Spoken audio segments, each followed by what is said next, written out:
വിവാഹ വാഗ്ദാനം നൽകി ലൈംഗികമായി പീഡിപ്പിച്ചു എന്ന് പറയുന്നത്.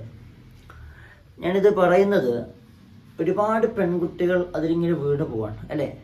നമ്മുടെ മുന്നിൽ ഒരുപാട് വാർത്തകൾ ഇതിനെക്കുറിച്ച് വന്നിട്ടുണ്ട്.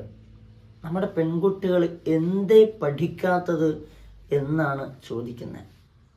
കാരണം ഇതുപോലെയുള്ള ഒരുപാട് വാർത്തകൾ നമ്മൾ പല കോണുകളിലും അറിഞ്ഞിട്ടും ഇങ്ങനെ വാഗ്ദാനങ്ങൾ തരുമ്പോൾ അതിലേക്ക് ചാടി വീഴുക, അല്ലെങ്കിൽ അതിലേക്ക് പോവുക, സ്വന്തം മാതാപിതാക്കളെ വഞ്ചിച്ചുകൊണ്ട് അവരറിയിക്കാതെ ഇതുപോലെയുള്ളവരുടെ കൂടെ കഴിഞ്ഞുകൂടുക, എന്നിട്ട് അവസാനം ഞാൻ കെട്ടില്ല എന്ന് പറഞ്ഞു പോകുമ്പോൾ അതിൻ്റെ പേരിൽ ആത്മഹത്യ ചെയ്യുക, അല്ലെങ്കിൽ അത് എഴുതി വെച്ചങ്ങാണ്ട് മരിക്കുക, അതല്ലെങ്കിൽ പോയിട്ട് കേസ് കൊടുക്കുക, ഇങ്ങനെയുള്ള സംഗതികളാണ് നമ്മുടെ ലോകത്ത് നടക്കുന്നത്.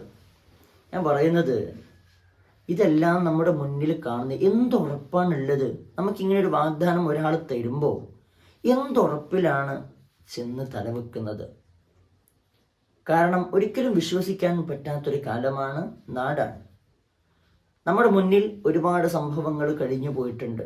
ഒരുപാട് പെൺകുട്ടികൾ ആത്മഹത്യ ചെയ്തിട്ടുണ്ട്. നമ്മുടെ മക്കൾക്ക് അവർ ഉന്നതമായ വിദ്യാഭ്യാസം നേടണം, അവർ നന്നായി പഠിക്കണം എന്ന് കരുതിയിട്ട് എല്ലാ സൗകര്യങ്ങളും മാതാപിതാക്കൾ തരുമ്പോൾ അതെല്ലാം മറച്ചു വെച്ചുകൊണ്ട് എൻ്റെ സ്വയം താല്പര്യം അനുസരിച്ച് ജീവിക്കാൻ ഇതുപോലുള്ളവരുടെ കൂടെ പോവുകയും അവരുടെ വാക്ക് വിശ്വസിച്ചുകൊണ്ട് എല്ലാം ചെയ്യാൻ നിന്ന് കൊടുക്കുകയും ചെയ്തിട്ട് അവസാനം ഇങ്ങനെ മൂങ്ങ എന്ന് പറയുന്നത് ശരിക്കും നിങ്ങൾ തന്നെയല്ലേ തെറ്റുകാർ. അതിനെ വിശ്വസിക്കുക. പെണ്ണിൻ്റെ മനസ്സിൽ ഓലമാണ്. പക്ഷെ മുന്നിലുള്ള പാഠങ്ങൾ നമുക്കെപ്പോഴും മാതൃകയാവണം. അത് പഠിക്കണം, അതിനനുസരിച്ച് നീങ്ങണം. അതല്ലെങ്കിൽ നിങ്ങൾ ബലിയാടാക്കുന്ന നിങ്ങളുടെ ജീവിതം തന്നെയാണ്. ഒരാളുടെയും വാക്കിന് നമ്മൾ ഉറപ്പ് കൊടുക്കരുത്. ആ ഉറച്ച വിശ്വാസം നമ്മൾ അങ്ങ് കൊടുക്കരുത്.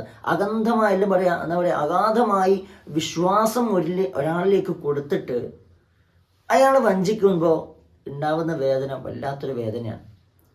പ്രത്യേകിച്ച് ഈ കാലഘട്ടത്തിൽ നമ്മുടെ മുന്നിൽ വരുന്നതിനെല്ലാം വിശ്വസിക്കാൻ നിൽക്കരുത്. അവസാനം നമ്മൾ തന്നെ കരയേണ്ടി വരും. അതുകൊണ്ട് എൻ്റെ പെൺകുട്ടികളോട് പറയുന്നത്, നിങ്ങളോടുള്ള ഒരു ബഹുമാനവും സ്നേഹം കൊണ്ട് പറയാൻ, തരുന്ന എല്ലാ വാഗ്ദാനങ്ങളും വിശ്വസിക്കരുത്. ആ വിശ്വാസത്തോടുകൂടി പോവരുത്. വഞ്ചിക്കപ്പെടാനുള്ള വഴികളിലേക്ക് നീങ്ങരുത്.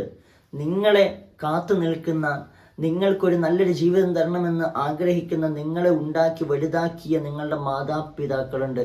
ആ മാതാപിതാക്കളെ വഞ്ചിക്കരുത്. അവരെ മനസ്സ് വേദനിപ്പിക്കരുത്. അവരെ നിങ്ങൾ വിശ്വസിക്കുക, അവരുടെ കൂടെ ജീവിക്കുക, അവരോടൊപ്പം കഴിഞ്ഞുകൂടുക, അവരോടൊപ്പം സന്തോഷം പങ്കിടുക, അവരുമായി നിങ്ങൾ കാര്യങ്ങൾ ഷെയർ ചെയ്യുക. നിങ്ങളുടെ ആവശ്യങ്ങൾ, നിങ്ങളുടെ മനസ്സിലുള്ള കാര്യങ്ങൾ നിങ്ങളുടെ മാതാപിതാക്കളോട് ആദ്യം പറയുക.